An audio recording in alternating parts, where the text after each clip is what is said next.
Hello கண்டிங் channel people, இன்னுமாப்பா இந்த crop குக்கு டூப்புக்கு ஷோக்கு explanation கொடுத்துட்ருக்கீங்க அப்படின்ற மாதிரி ரீசெண்டாக நம்மளோட வெங்கடேஷ் பட் சார் அதை வந்து பண்ணியிருக்காரு. அவர் சோஷியல் மீடியாவில் பதிலடியும் கொடுத்துருக்காரு அப்படின்னு தான் சொல்லணும். என்ன நடந்துச்சு அப்படின்னு பார்த்தீங்கன்னா, டாப்பு குக்கு டூப்பு குக்குன்ற ஷோக்கு நம்மளோட வெங்கடேஷ் பட் சார் இப்போ வந்து செஃப்பாக, அதாவது ஜட்ஜாக இருந்துகிட்டு இருக்காரு. அது இருக்கிறதுக்கு முன்னாடிலேருந்தே அவர் வந்து குக் வித் கோமாவில் ஜட்ஜாக இருந்துட்டு இருந்தார். அதுவும் எல்லாரோட ஃபேவரட் ஜட்ஜாக இருந்தார். திடீர்னு அந்த ஷோவை விட்டு அவர் டாப் குக்கு டூப் குக்குன்னு சொல்லி வேற ஒரு டெலிவிஷனில் எடுக்கிற ஷோவுக்கு போயிட்டார். ஸோ அதுலேருந்தே வந்து நிறைய சர்ச்சைகள் இருந்துகிட்ருக்கு, நிறைய வந்து புகார்கள் இருந்துகிட்ருக்கு. எப்பயுமே வந்து சோஷியல் மீடியாவில் அவ்வளோ இன்ஆக்டிவாக இல்லாத நம்மளோட வெங்கடேஷ் பட் சார் ரீசெண்டாக சமீபத்தில் நிறைய இடத்துல ஆக்டிவாக இருந்து நிறைய போஸ்டர்ஸ், நிறைய ரிப்ளைஸ்லாம் கொடுத்துட்ருக்காரு.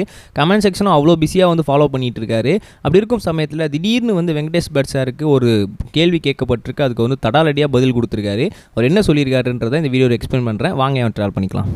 முதல் விஷயமா வெங்கடேஷ் பட் சார் சொல்லியிருக்க விஷயம் என்னென்னா, நிறைய பேர் என்கிட்ட வந்து எதுக்கு வந்து நீங்கள் விஜய் டிவி கூட சண்டை போட்டீங்க, நீங்கள் வந்து மாதம்பட்டி ரங்கராஜ் அவர்கள் வந்ததுனால தான் நீங்கள் போயிட்டீங்க, தெரியும் உங்களுக்கு அவருக்கும் சண்டை தானே, நீங்கள் அதனால தானே கோச்சிக்கிட்டு போயிட்டீங்க அப்படின்னு சொல்லி நிறைய பேர்கிட்ட கேட்டுட்ருக்கீங்க. முதல்ல அதுக்கு நான் பதில் சொல்கிறேன். எனக்கும் விஜய் டிவிக்கும் எந்த சண்டையுமே கிடையாது. மீடியா மேசன்ஸுக்கும் விஜய் டிவிக்கும் தான் சண்டை. ஸோ அதனால் நான் வந்து மீடியா மேசன்ஸில் ஒன் ஆஃப் த ஆள். ஸோ அதனால் நான் வந்து விஜய் டிவி விட்டு வந்துட்டனே தவிர எனக்கும் விஜய் டிவிக்கும் பர்சனலாக எந்த ஒரு பிரச்சனையுமே கிடையாது. கிட்டத்தட்ட வந்து 25 வருஷமாக வந்து நான் வந்து விஜய் டிவியில் வந்து இருந்திருக்கிறேன். விஜய் டிவி எனக்கு நிறைய நல்ல விஷயங்களை பண்ணியிருக்கு 25 வருஷமாக. அப்படி இருக்கும்போது அந்த ஷோவை விட்டு நான் வந்து ஏன் வளர போகிறேன் அந்த டெலிவிஷனை விட்டு அப்படின்னு சொல்லி நம்மளோட வெங்கடேஷ் பட் சார் இப்போ வந்து எக்ஸ்ப்ளனேஷன்ஸை கொடுத்துருக்காரு.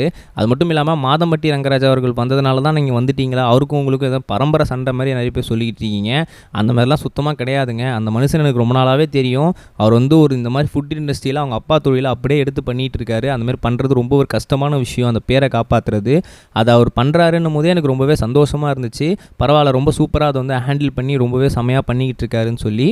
பட் இருந்தாலும் கூட நான் இருக்கும்போது மாதம்பட்டி ரங்கராஜ் சார் வந்திருந்தா கூட நான் என்ன பண்ணியிருப்பேன்னா, 3 ஜட்ஜி அந்த ஷோக்குன்னா தாராளமாக எஸ்ன்னு தான் சொல்லியிருப்பேனே தவிர, அவர் வந்தால் நான் போயிடுவேன், நான் இருந்தால் அவர் வரமாட்டேன்னு அவரும் சொல்ல மாட்டேன், நானும் சொல்ல மாட்டேன். ஸோ இதெல்லாம் முற்றிலும் பொய்யான விஷயம். மீடியா மெஷன் தான் என்னோட ஓனர். ஸோ அப்படி இருக்கும் சமயத்தில் அவங்க எங்கே இருக்காங்களோ நான் அங்கே தான் இருப்பேனே தவிர, மற்றபடி டெலிவிஷன்ஸ்க்கும் எனக்கும் எந்த பிரச்சனையும் கிடையாது.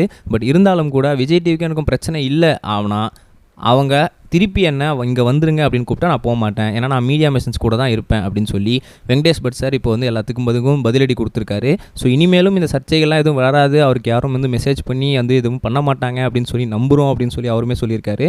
ஸோ என்ன நடக்குதுன்னு பொறுமையாக வெயிட் பண்ணி பார்ப்போம். உங்களுக்கு குக் வித் கோமாளி பிடிச்சிருக்கா, அப்படி இல்லைனா வந்து டாப்பு குக்கு டூப்புக்கு ஷோ பிடிச்சிருக்கா? ஸோ நீங்கள் என்ன நினைக்கிறீங்கன்றதை மறக்காம கமெண்ட் செக்ஷனில் பதிவு பண்ணுங்கள். நம்ம நெக்ஸ்ட் வீடியோ சம்டா கைஸ், பை. இது வரைக்கும் கனெக்டிங் டிவிக்கு சப்ஸ்கிரைப் பண்ணனா மறக்காமல் சப்ஸ்கிரைப் பண்ணிக்கங்க.